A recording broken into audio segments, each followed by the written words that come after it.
There are dolls made to comfort children, and there are dolls made for collectors. But then there are dolls like Labubu's, smiling too wide, staring too long, and whispering when no one else is in the room. If you ever find a Labubu doll in your home and you don't remember buying it, listen carefully, because once it appears, it never leaves willingly. This is the story of one such doll, and the family that wished they had never unwrapped it.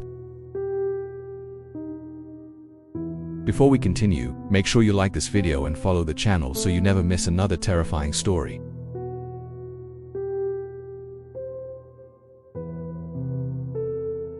Part 1. The Gift. It began on a rainy evening. A young woman named Sarah returned from work to find a small package sitting on her doorstep. No name, no return address, just a box wrapped in brown paper. She carried it inside, thinking it might be something she ordered online.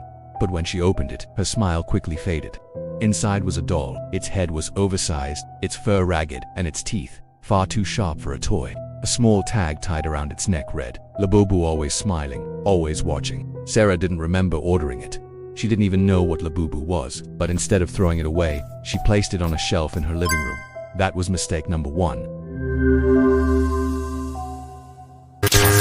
The first night, around 2 a.m., Sarah woke up to the sound of something tapping. Tap, tap, tap. She thought it was rain against the window, but when she sat up, she realized the sound was coming from the hallway. Slowly, she opened her bedroom door.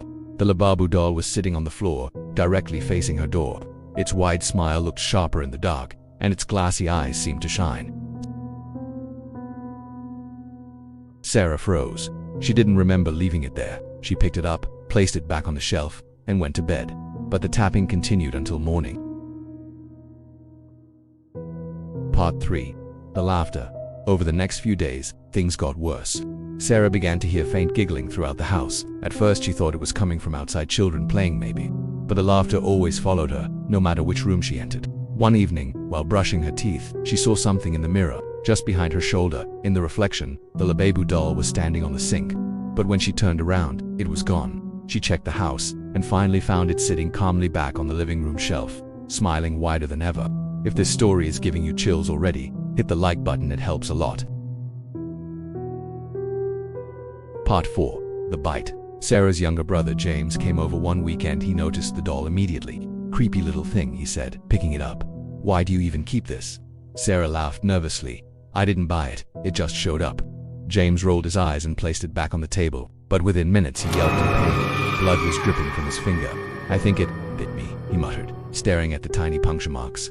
Sarah wanted to believe he was joking, but deep down she knew Labubu wasn't a toy, he was alive. Part 5. The Rules. That night, Sarah found another tag tied around the doll's neck. She swore it hadn't been there before. In tiny, messy handwriting, the tag read: 1. Never leave Labubu facing a mirror. 2. Never let Labubu sit in the dark. 3. Never, under any circumstances, fall asleep while it's in the same room.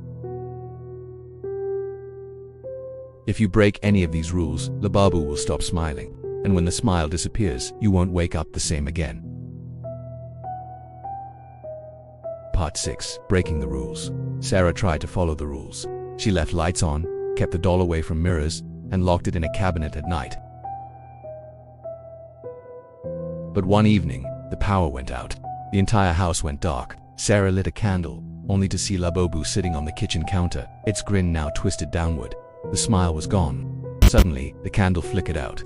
The last thing Sarah heard was the sound of tiny claws scratching across the floorboards. When the lights finally returned, Sarah was lying unconscious in the hallway. Her arms were covered in thin scratches, and the doll was nowhere to be found. Part 7. The Final Game. Days later, Sarah's neighbors noticed she wasn't leaving the house. Concerned, they knocked on her door. No answer. When the police finally entered, they found the house empty except for a single Labubu doll sitting in the living room. Its grin had returned, but this time, its sharp little teeth were stained red. On the wall above the couch, written in what looked like dried blood, were the words, "Play with me." Sarah was never seen again. Conclusion. The Labubu doll is not just a toy, it's a parasite, moving from home to home, feeding on whoever dares to keep it. So if you ever find one sitting on your shelf, especially if you're dainty, remember buying it, don't touch it, don't move it, and don't look into its eyes. Because once Labubu starts smiling at you, it never stops. If you enjoyed this horror story, don't forget to like, share, and follow for more terrifying tales every week. Subscribe so you never miss the next nightmare.